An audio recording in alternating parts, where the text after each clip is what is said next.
اعوذ باللہ من الشیطان الرجیم۔ پناہ مانگتا ہوں میں اللہ کی شیطان مردود سے۔ بسم اللہ الرحمن الرحیم۔ شروع اللہ کے نام سے جو بڑا مہربان نہایت رحم والا ہے۔ دا باٹم لائن کے ناظرین کرام، السلام علیکم۔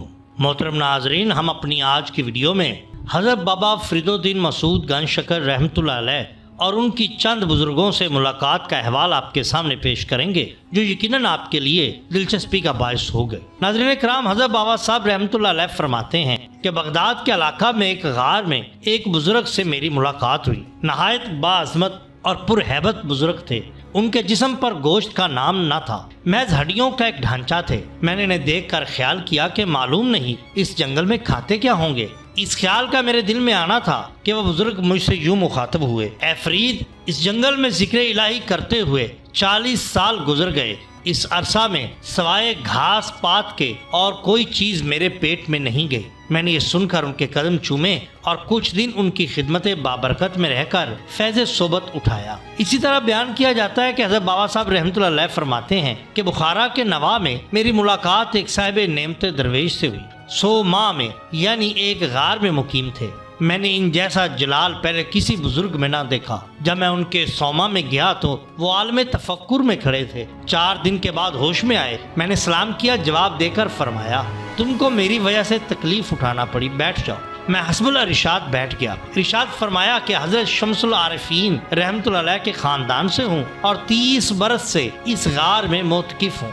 اے فرید، اس طویل مدت میں مجھے سوائے دہشت کے اور حیرت کے اور کچھ حاصل نہیں ہوا۔ جانتے ہو اس کا سبب کیا ہے؟ فقیر نے عرض کیا کہ آپ ہی فرما دیجئے حضور۔ ارشاد کیا کہ یہ راہ مستقیم کی مانند ہے، جس نے اس پر سچائی سے قدم رکھا وہ پار ہو گیا، مگر جس نے رضائے دوست کے بغیر قدم اٹھایا وہ جل گیا۔ پھر فرمایا کہ اے فرید، جس دن سے مجھے رضائے الہی نصیب ہوئی ہے، میرے اور حق تعالیٰ کے درمیان 70,000 پردے تھے۔ حکم ہوا اندر آؤ۔ جب پہلا حجاب اٹھا تو مقربان درگاہ کو دیکھا کہ اپنی آنکھیں اوپر اٹھائے ہوئے زبان حال سے کہہ رہے ہیں کہ الہی ہم تیرے دیدار کے مشتاق ہیں۔ اسی طرح تمام حجابات طے کیے گئے، ہر جگہ نئی شان اور نئے اثار تھے۔ جب حجاب خاص کے قریب پہنچا تو آواز آئی: اے بندے، اس کو وہی عبور کر سکتا ہے جو علاقے دنیاوی سے قطع تعلق کر کے صرف ہم سے لو لگائے۔ میں نے عرض کی کہ میں دنیا کی ہر چیز سے بیگانہ ہو چکا ہوں اور صرف یہی میرا مطلوب و مقصود ہے۔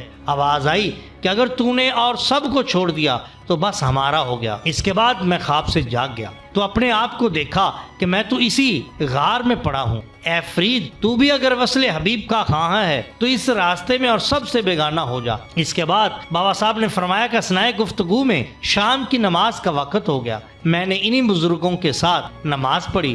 جب نماز سے فارغ ہوئے تو ہمارے سامنے غیب سے 2 پیالے اور 4 روٹیاں نمودار ہوئیں۔ بزرگ موصوف رحمۃ اللہ علیہ نے مجھ سے کھانے کو ارشاد فرمایا۔ میں نے تعمیل ارشاد کی: جو لطف مجھے اس کھانے میں آیا، آج تک ویسا لطف کسی کھانے میں نہیں پایا۔ رات میں نے ان بزرگ کی خدمت میں ہی بسر کی۔ صبح اٹھا تو دیکھا کہ ان کا کچھ پتہ نہیں۔ بعض تذکرہ نگاروں کا بیان ہے کہ دوران صحت میں حضرت بابا صاحب رحمۃ اللہ علیہ مکہ معظمہ بھی تشریف لے گئے اور حج بیت اللہ سے مشرف ہوئے۔ اسی طرح مدینہ منورہ، روضہ رسول صلی اللہ علیہ وسلم کی زیارت کی۔ ایک روایت سے یہ بھی معلوم ہوتا ہے کہ بابا صاحب نے کچھ عرصہ بیت المقدس میں بھی قیام کیا اور وہاں کی جروب کشی کی۔ گلزار فریدی کی ایک روایت کے مطابق بابا صاحب رحمۃ اللہ علیہ مدینہ منورہ تشریف لے گئے تو وہاں رسول اللہ صلی اللہ علیہ وآلہ وسلم کی طرف سے اشارہ ہوا کہ بغداد جا کر شیخ عبد القادر جیلانی کے فرزند سے کچھ تبرکات لے لو۔ چنانچہ حضرت بابا صاحب رحمۃ اللہ علیہ بغداد میں پیرانے پیر سیدنا شیخ عبد القادر جیلانی کے فرزند حضرت سید عبد الوہاب رحمۃ اللہ علیہ کے پاس پہنچے۔ ان کے پاس حضرت شیخ جیلانی رحمۃ اللہ علیہ کا چھوڑا ہوا ایک صندوق تھا جس میں کچھ تبرکات تھے۔ ان کو الہام ہوا کہ یہ تبرکات بابا فرید حضور سرکار کے سپرد کر دو۔ چنانچہ جب بابا صاحب رحمۃ اللہ علیہ ان کے پاس پہنچے تو انہوں نے بلا تعمل یہ تبرکات ان کے حوالہ کر دیے۔ ان تبرکات کی تفصیل کچھ یوں ہے: ایک قلم تھا جو سرور کائنات محمد الرسول اللہ صلی اللہ علیہ وسلم نے بعض غزوات میں استعمال کیا۔ لکڑی کا ایک پیالہ جس میں نبی کریم صلی اللہ علیہ وسلم نے کھانا کھایا، ایک مکراز، ایک دستار جو رسول کریم صلی اللہ علیہ وسلم نے استعمال فرمائی۔ کہا جاتا ہے کہ شیخ عبد الوہاب نے یہ دستار مبارک حضور بابا صاحب رحمۃ اللہ علیہ کے سر پر رکھی اور ان کو قادریہ سلسلہ سے بیعت کرنے کی اجازت دی۔ چنانچہ حضرت بابا صاحب رحمۃ اللہ علیہ چشتیہ سلسلہ کے علاوہ قادریہ سلسلہ میں بھی بیعت لے لیتے تھے۔